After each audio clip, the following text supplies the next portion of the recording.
the British Empire and the Commonwealth of Nations. Today, we give thanks to God for a great deliverance. Speaking from our empire's oldest capital city, war battered, but never for one moment daunted or dismayed, Germany,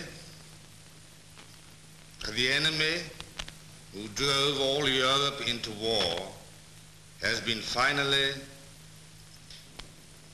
overcome. In the Far East, we have yet to deal with the Japanese, a determined and cruel foe. The Queen and I know of the ordeals which you have endured throughout the Commonwealth and Empire. We are proud to have shared some of them with you.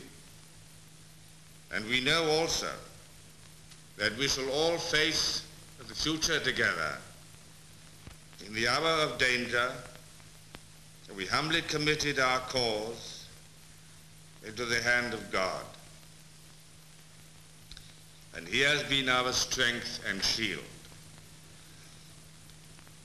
Let us thank him for his mercies, and in this hour of victory, commit ourselves and our new task to the guidance of the same strong hand.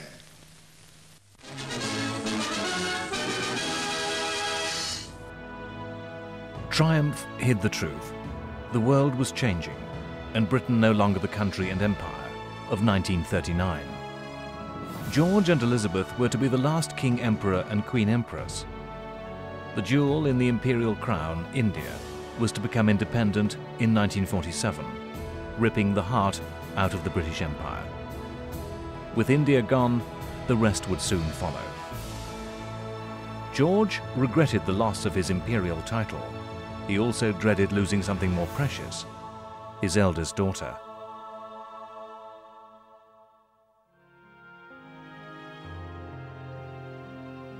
Elizabeth first met the man who would become her husband, Prince Philip of Greece, in 1939. She was just 13. Princess Elizabeth had fallen in love once and forever. Writing to Philip throughout the war, making her feel grown up to have a boy in uniform to worry about. The king has been called an overprotective father. His relationship with Elizabeth and Margaret falls into a pattern. Children who lack secure and loving relationships with their parents develop over-possessive relationships with their own children. But many men will know the king simply found it hard to believe his daughter could fall so conclusively in love with the first man she really met.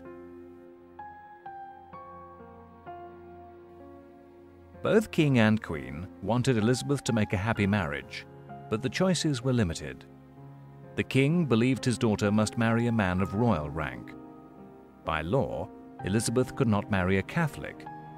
Most available Protestant princes were Germans.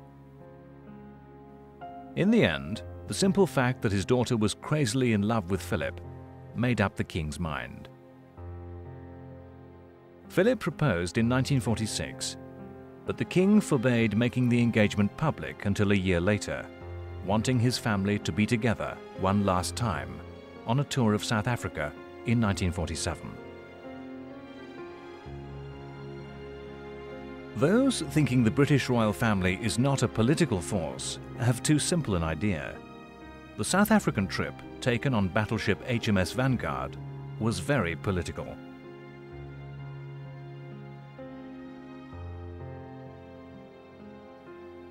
South Africa was a divided, self-governing dominion of the British Empire.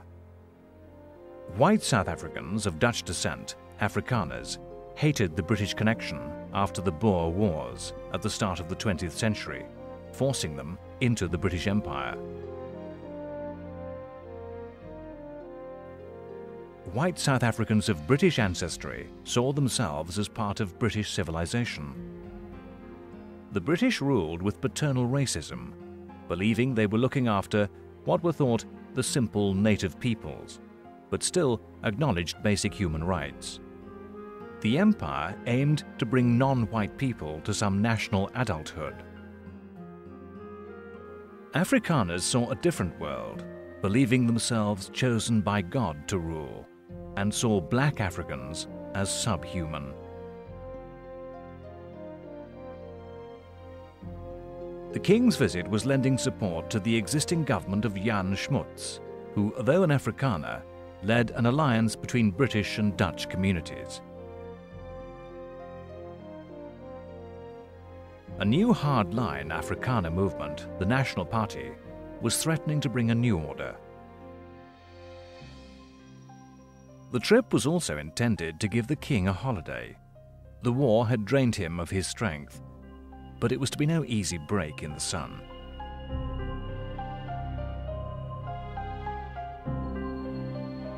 The royal family fell into a furious cauldron of politics. They were ruthlessly criticized by a hostile Afrikaner press. The king was openly mocked when speaking the Dutch Afrikaans language in a gesture of reconciliation. The king became angry when he realized that security was not there to protect him, but to stop him from mixing with his black subjects. He bluntly called the South African authorities the Gestapo. The visit failed. The National Party came to power, creating the legal racism of apartheid, and in time breaking with the empire, rejecting the king and declaring a republic.